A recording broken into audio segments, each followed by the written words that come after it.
Hello everyone.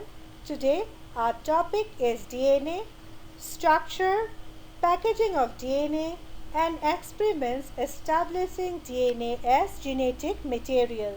In this topic we will study the total chemical structure of DNA, how is DNA packaged in a eukaryotic cell and a prokaryotic cell, and what were the experiments that finally established that DNA is the genetic material. Now, first, what is DNA? DNA or deoxyribonucleic acid is the hereditary material which we find in most of the organisms including human. Now what is a hereditary material? These are substances which helps in transmission of characters from one generation to the next. Let us take an example. Suppose you have some characteristic similar to your parent. This is because you have inherited a part of the DNA from your parent. Thus, DNA is known as the genetic material or the hereditary material. However, in some plant viruses, in place of DNA, RNA or ribonucleic acid acts as the genetic material. DNA is actually made up of some basic units known as nucleotides. If you look at the structure of nucleotide as it is shown here in the structure below, you can see that it consists of three basic parts. The first part here, which is shown in blue color, is a phosphate group. That is a phosphorus containing group. This phosphate group is bound to a sugar group. The sugar in case of hereditary material contains 5 carbons, so it is known as a pentose sugar. We find two types of pentose sugar in the hereditary material. One is the ribose, other is the deoxyribose. In DNA, we find the sugar group to be deoxyribose. That is why DNA is known as deoxyribonucleic acid, which is abbreviated as DNA. The third part is a nitrogenous base or a nitrogen containing compound. Here in the figure you can see that indicated in green color. Now there are 4 different types of nitrogenous base. Here you can see in the diagram B. Here the 4 types of nitrogenous base are adenine, thymine, guanine and cytosine. In case of RNA, in place of thymine, you find uracil. The order of these bases, that is adenine, guanine, cytosine, thymine, will determine DNA's instruction or genetic code. That means what the DNA will produce, what type of protein, it will be indicated by the sequence in which adenine, thymine, guanine, cytosine is arranged. Now, here is the diagram showing you difference between nucleotide and nucleoside. Nucleosides are molecules which do not contain the phosphate group when compared to nucleotide. In nucleoside, you will find a sugar and a base. The base is the nitrogenous base, which is adenine, guanine, cytosine or thymine. In case of nucleotide, you will find all the three. Now, adenine and guanine are the purine molecule, cytosine and thymine are the pyrimidine molecules. The bonding in case of the sugar and the base is the glycosidic bond, as you can see here in the diagram. Now we will study the structure of DNA. Let us first take a quick review of the structure of DNA, how it was discovered. In the year 1953, J.D. Watson and F.A.C. Crick, they proposed a three-dimensional model of the physiological DNA, which was on the basis of X-ray diffraction data which was obtained by Franklin and Wilkin. For this epoch-making discovery, Watson, Crick and Wilkins got Nobel Prize in the field of medicine in the year 1962. However, the term DNA was given by Jacharis. Here in this diagram, you can see the X-ray diffraction photograph of DNA which was taken by Rosalind Franklin.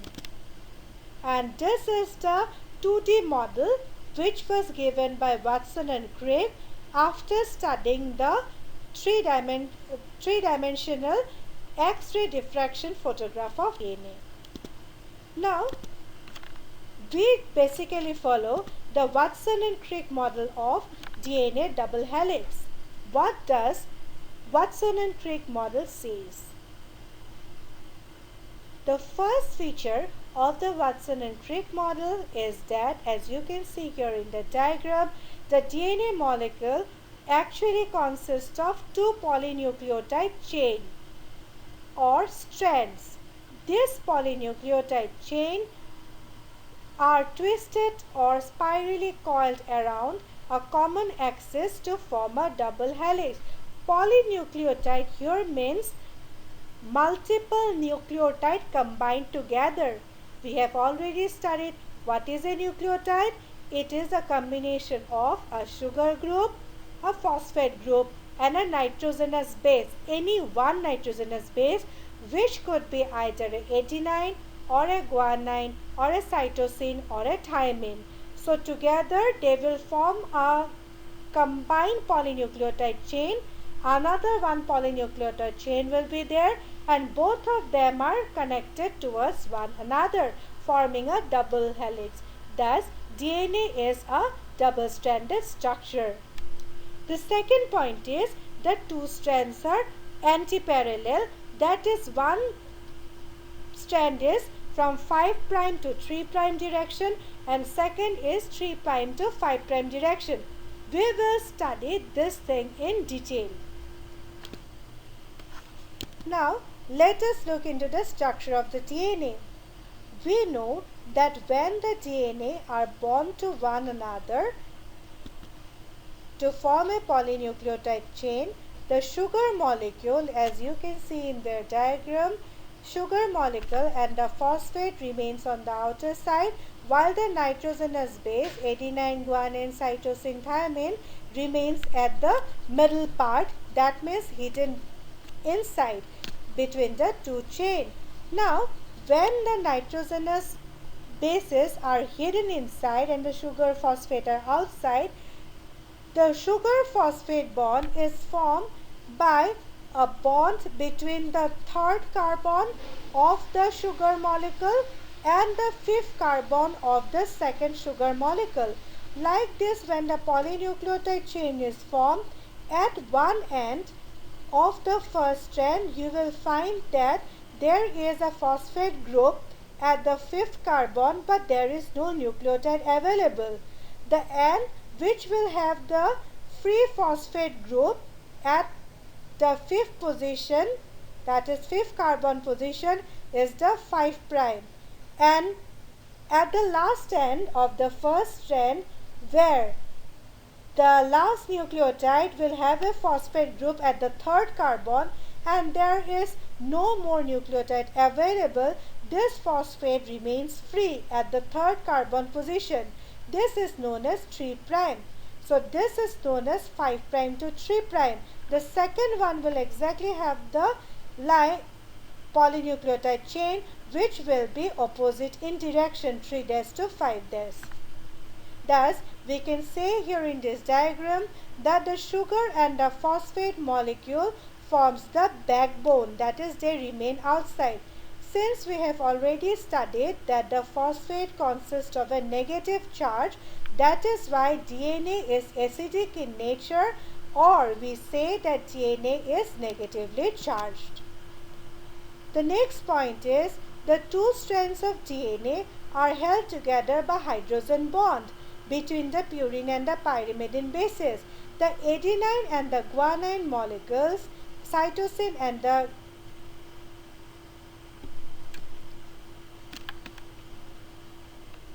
these molecules have a particular arrangement. What is this arrangement? The arrangement is like this.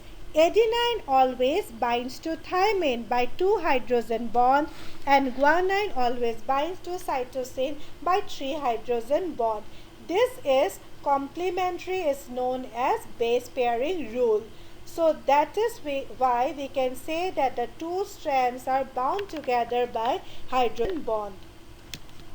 Now, the next point of the Watson and Crick model is that the base sequence along a polynucleotide chain is variable and a specific sequence of bases carries the genetic information. That means in one particular strand of the double helix, if you just take one strand, the number of adenine, guanine, cytosine, thymine is not fixed. It can vary. Next point, the base composition of DNA obeys a rule known as Chargaff's rule. Chargaff's rule was given by E. Chargaff in the year 1950. According to this particular rule, adenine will always bind to thymine by a double bond and guanine will always bind to cytosine by a triple bond.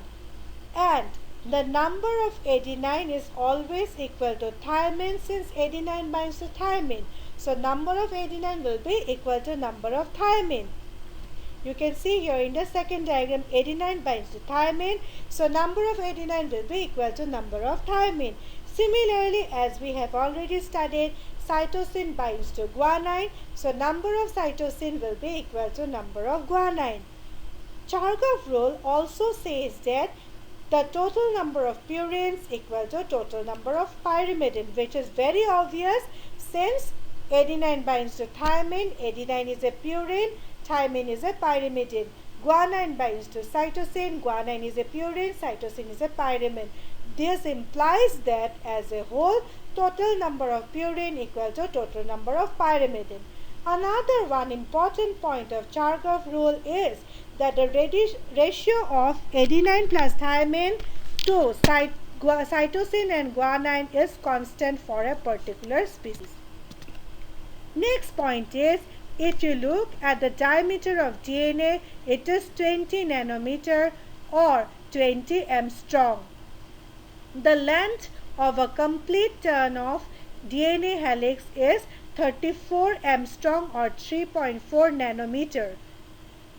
Now, there are 10 base pair in one particular turn. This is known as the pitch of the DNA. In one turn, you will find a distance of 3.4 nanometer and there are 10 nucleotides. Therefore, the distance between two nucleotides will be 3.4 nanometer divided by 10 equal to 0.34 nanometer.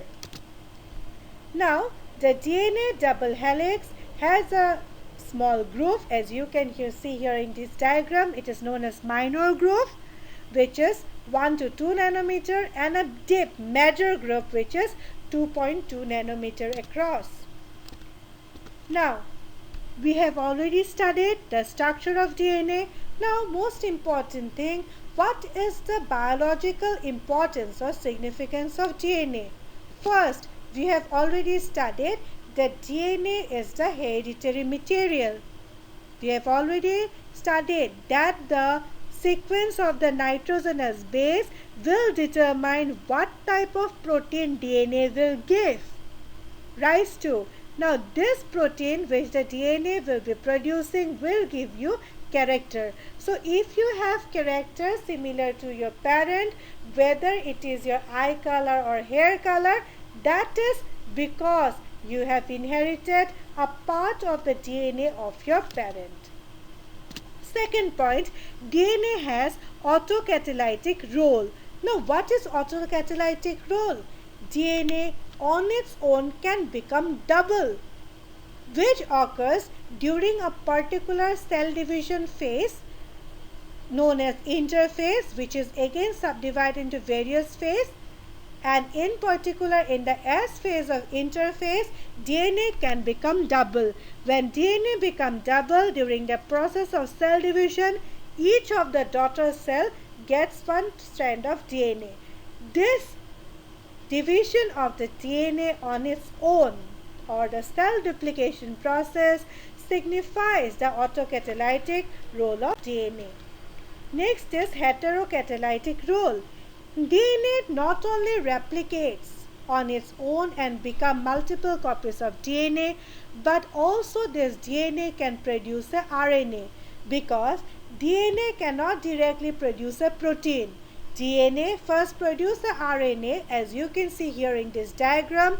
DNA first produces a RNA, which later on produce a protein, and that particular protein gives you a particular character, which may be a particular protein gives you a particular eye color, or a particular protein produces a particular enzyme or a hormone. Variation.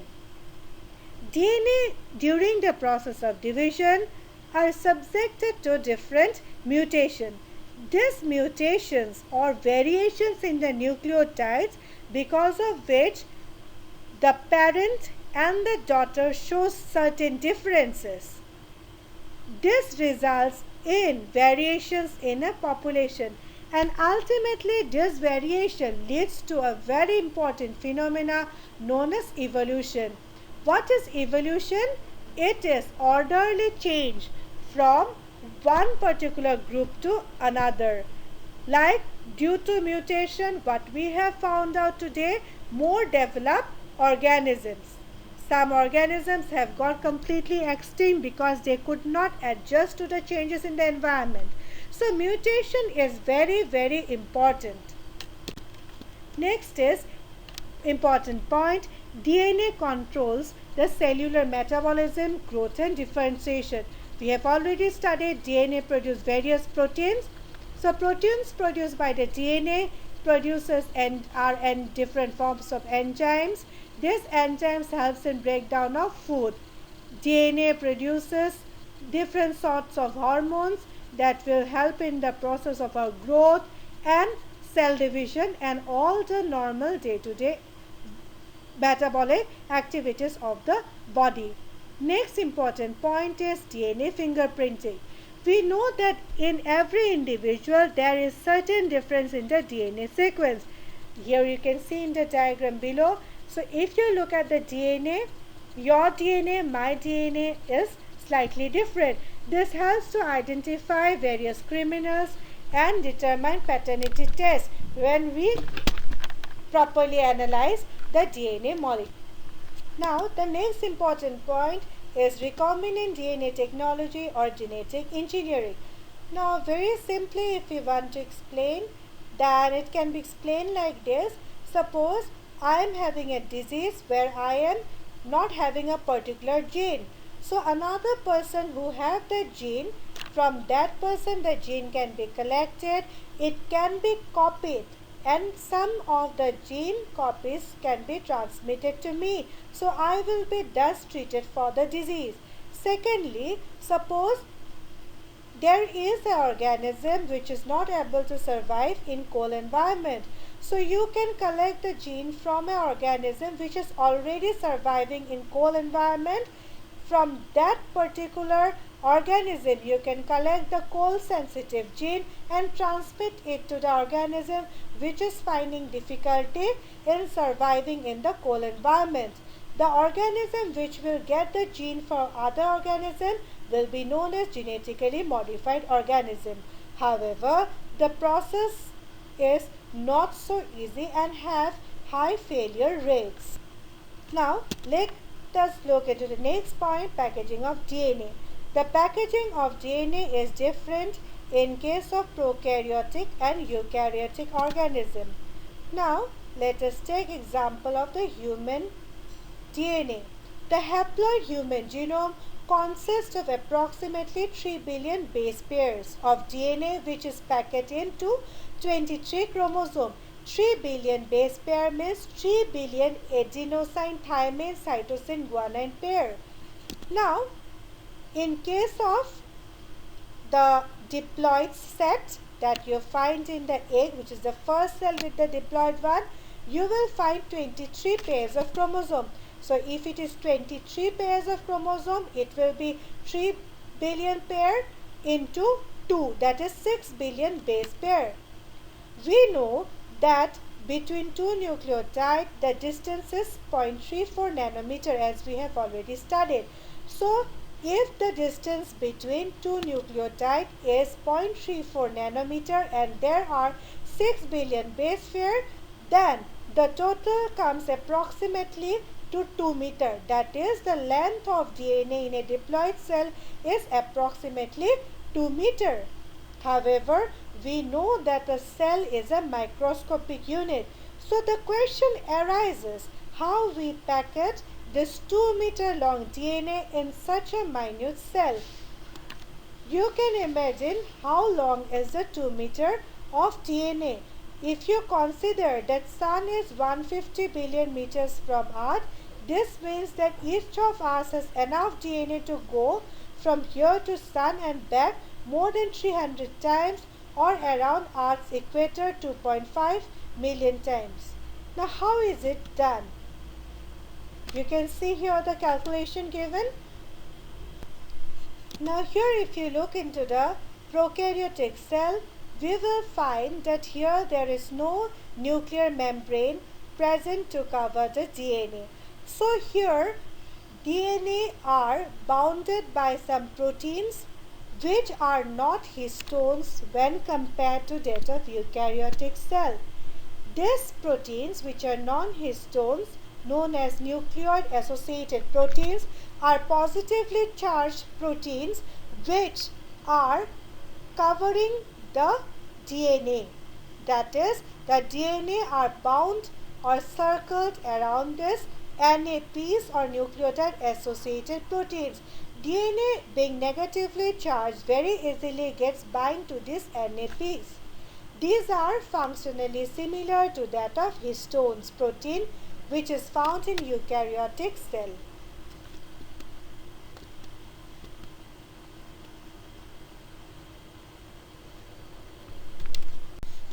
Now let us look at the packaging of DNA in a eukaryotic cell. In eukaryotic cell, DNA is covered by a nuclear membrane. Here, there are certain proteins which helps in compacting the chromosomal DNA into microscopic space of eukaryotic nucleus. These proteins are known as histones. These histones results in formation of a complex called chromatin after getting associated with DNA. Now, histones are proteins which are made up of large number of positively charged amino acids, because of which the complete histone molecules become positively charged. As we know that due to presence of a negative phosphorus group, DNA is negatively charged. This negative charged DNA wins around the positively charged histone, forming a bit on a string like arrangement, as you can see in the second diagram of the figure, known as chromatin. Now, the basic repeating structural and functional unit of chromatin is a nucleosome. What is nucleosome? It is the histone which is present along with the DNA.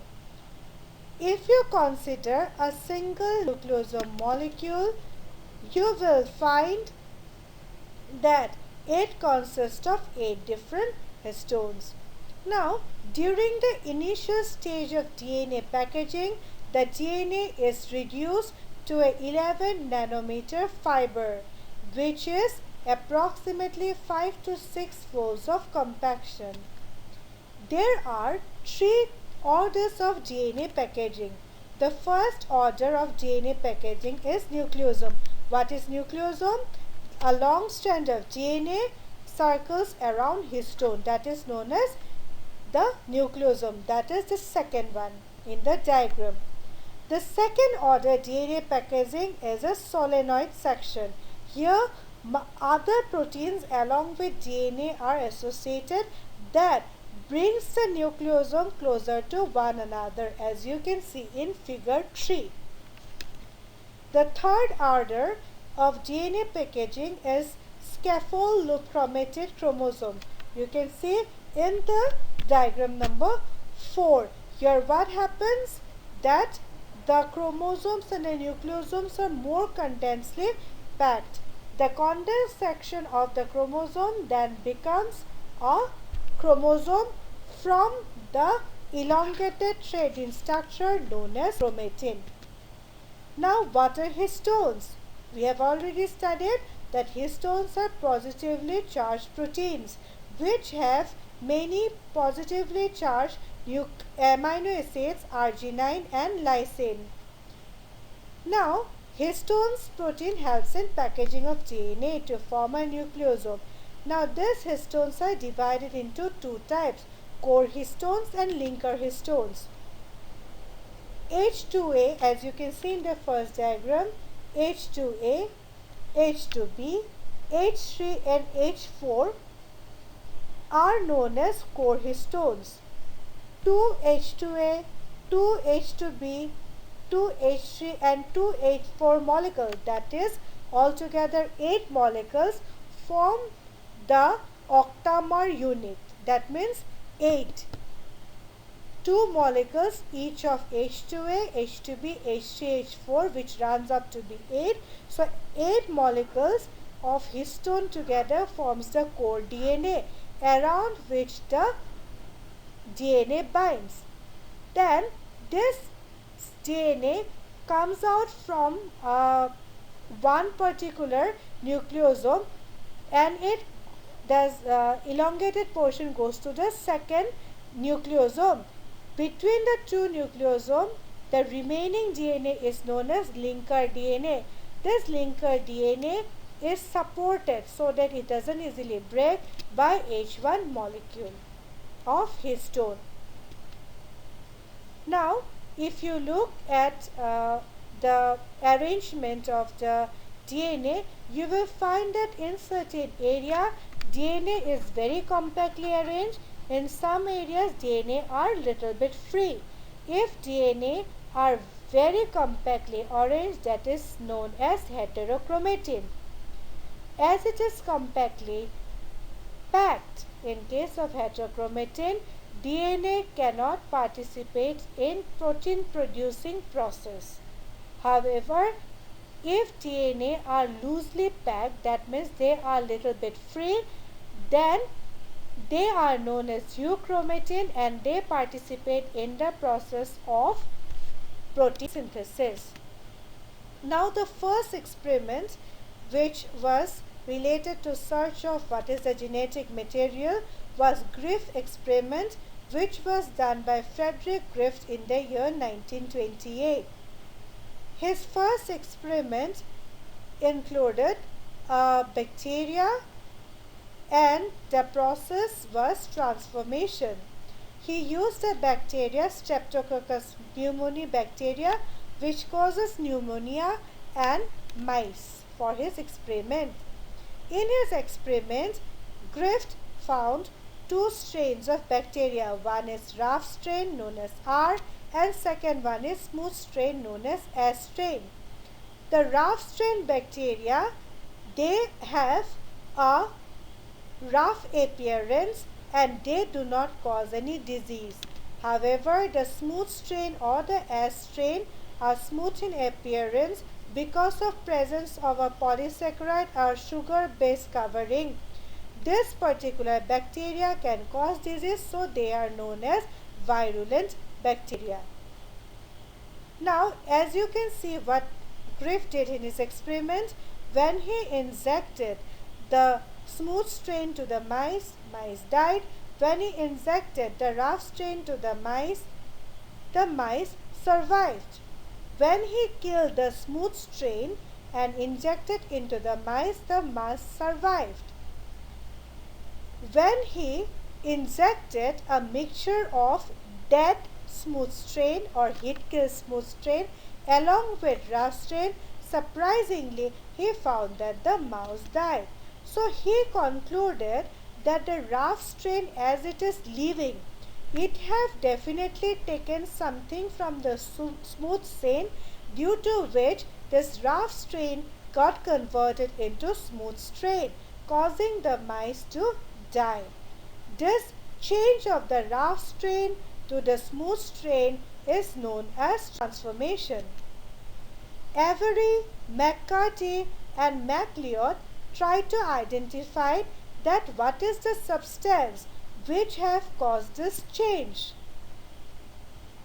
So they tried to chemically analyze that what was the substance in case of the Griff experiment which converted the rough strain bacteria into soft strain. So what he did, he took the heat-killed S strain. Then he broke the S strain. When he broke it, all the material of the bacteria, which mainly included DNA, RNA and the proteins, were collected. Then he divided it into three parts. In the first part of the collected molecules from heat-kill S strain, he added enzyme proteinase. This proteinase degraded the protein present. RNA and DNA was present in intact form. This particular substance, when he added to the R strain, he found that R strain got converted into S strain. This proved that protein is not related to conversion of the rough strain to S strain. Then he took a second sample where he added only RNase enzyme. RNase enzyme destroyed the RNA, protein and DNA was intact. When in this RNase added sample, rough strain was added, smooth strain were obtained. That means some either protein or DNA, but of course not RNA, converted the rough cell into S cell. Lastly, he added a DNase enzyme. DNase enzyme degrades DNA. When he added this to the rough cells, he found that there was no smooth strain available. So this proves that DNA is the genetic material which converted rough strain of the bacteria to smooth strain. So this proves that DNA is the genetic material. Now Hartley and Chase did a final experiment to conclude that DNA is the genetic material. In their study, they used bacteriophage virus that attack bacteria. This bacteriophage virus consists of DNA nucleic acid covered by a protein capsule. This particular bacteriophage attacks bacterial cell, gives its genetic material, and in the bacteria, after having the DNA of the virus, more virus are produced. So what did Hartley and Chase do? So what they did, now let us look at how Hartley and Chase conducted their experiment. They took two samples of bacteriophage. The first sample was put in a radioactive sulfur medium.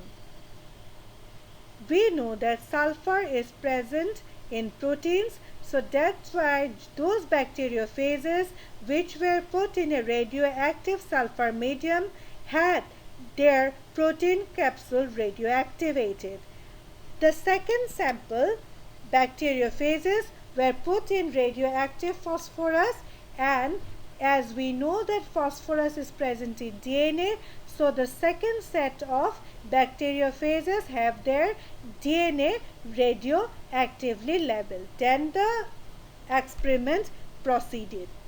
What they did in the first step is infection. The radioactive sulfur containing bacteriophage and radioactive phosphorus labeled bacteriophage both are allowed to attack bacteria. This step is known as infection. Then the bacteriophage, as their nature indicates, they have given their genetic material to the bacteria, after which only their protein capsule remains back. By the process of blending or shaking, the bacteriophage protein capsule is separated from the bacteria, and the genetic material of already the virus is incorporated into the bacteria. Last step is centrifugation. In this process, the bacteria are subjected to centrifugation along with the bacteriophage capsule. In this process of centrifugation, the bacterial cell, being heavy, falls down in the precipitation tube, while the protein capsule, which is empty, remains as the supernatant. So what we have found in this experiment result that in the first set where the radioactivity sulfur was used, radioactivity was found in the supernatant, not in the bacterial cell. And in the second sample where the after centrifugation, radioactivity was found in the bacterial cell and not in the supernatant. So this proves that DNA is the genetic material. So thus, based on this and similar experiment, Harchi and Chase concluded that DNA, not protein, was injected into host cell and made up the genetic material of the phage. So this finally proved that DNA is the genetic material. Thank you so much.